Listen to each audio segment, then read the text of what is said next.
Fortunately, as many of you know, we end each week with our newly installed System Update segment, where every Friday night, as our last segment, just to end on kind of a inspiring note and a high note to leave you with for the weekend before we come back on Monday with worse news, we show you we feature a dog who we have rescued, who's either living with us at home or who is living in our shelter. One of the 200 or so dogs that we rescued, we talk about their unique rescue story, the way in which they responded to it, the trajectory and evolution of the dog through the life of after having been rescued. It's often a very inspirational story, both for the dog, but for the humans who participate as well.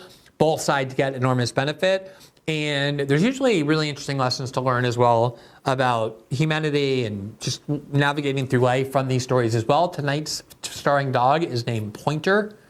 As I indicated at the top of the show, he was found by me in such a hideous and brutal state, very close to death, obviously, as you'll see, that some of the images and videos that show the rescue can be a little bit disturbing, but just know that it all has a happy outcome, a very happy ending. And so I think it's really worth seeing, just because you'll be able to see how extreme the resilience that he needed was to get through all of that, and how much it has paid off for him and for everybody around him in the end. So here's Pointer starring in tonight's episode of System Update.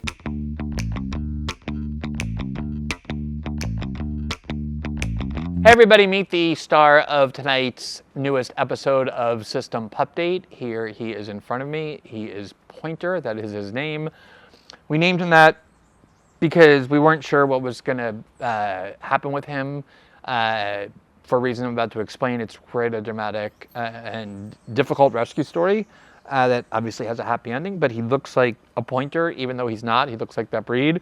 So we just temporarily named him that. We don't want to get too attached to him. And the reason is that the way we found him was I was driving up the hill to go to our house where we lived in kind of the middle of the forest. That's when we started having a lot of dogs.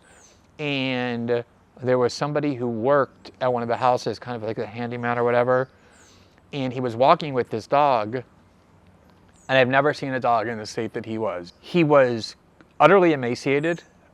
You could see his ribs, his bones, everything just sticking out of his body.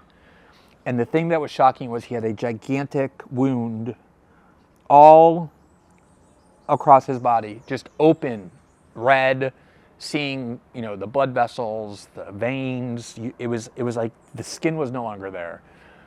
And I never imagined that he was going to survive. And then I stopped and I talked to the guy, and he said, I just found him like this. I'm not sure what to do. He didn't have money to bring him to a clinic, which he obviously needed, but he was doing what he could to do. Cedo para as pessoas que pode tratar, pode cuidar, entendeu? Eu não tenho um quintal decente, mas eu tenho um quintal pequeno, crio dois. He was definitely abused because of his personality, but he was also so traumatized. Who wouldn't be by that? And he had a lot of other things wrong with him as well, but that was just the most shocking, the most viscerally shocking.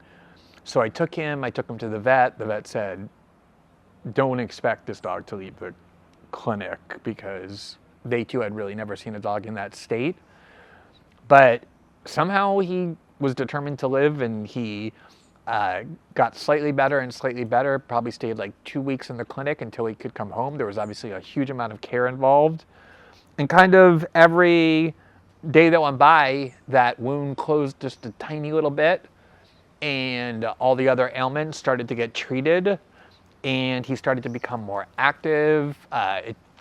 Even to this very day, he's not the most trusting dog. You can kind of see there's some kind of fear in his eyes. He's super sweet, but he never became like an incredibly trusting dog, because I don't even know what he went through, but whatever it was quite traumatizing and quite difficult. It would be for anybody. But he's comfortable around other dogs now. He loves people. He's been with us for, I would say, 8 years or so, 7, 8 years. And I think when we found him, he was probably about a year old. He's got through all that. It took him like a full year to be recovered. And then he started running. He started walking first, and he started running. Then he learned how to play with other dogs. He became integrated. With other people. And now he's just a cool dog. He's pretty independent. He's pretty chill. We're in a part of the house where he isn't often, so he's a little on guard, but especially when he's in his areas, he's very, very active and a happy dog. He wags his tail all the time, and it's really, sometimes I can't even believe myself when I look at those pictures and videos that he was able to survive. As you can see, it's incredibly grave and horrifying, but this is one of the most gratifying rescues we've ever done, because when we picked him up, he was just almost worse than his physical state was his mental state. As you might imagine, he just didn't know what was happening. He was on the verge of death in the most painful and horrible way. And as that got better, so did his personality. And now he's, this awesome dog. And he's been with us for a long time. He's super healthy, never had any really health problems. And he's just a good, healthy, happy dog. And it's an incredibly gratifying rescue story, the sort of thing that is obviously very dramatic, but it's ultimately those are the stories that really make their biggest mark on you. Thanks for watching this clip from System Update, our live show that airs every Monday through Friday at 7 p.m. Eastern exclusively on Rumble. You can catch the full nightly shows live or view the backlog of episodes for free on our Rumble page. You can also find full episodes the morning after they air across all major podcasting platforms, including Spotify and Apple. All the information you need is linked below. We hope to see you there.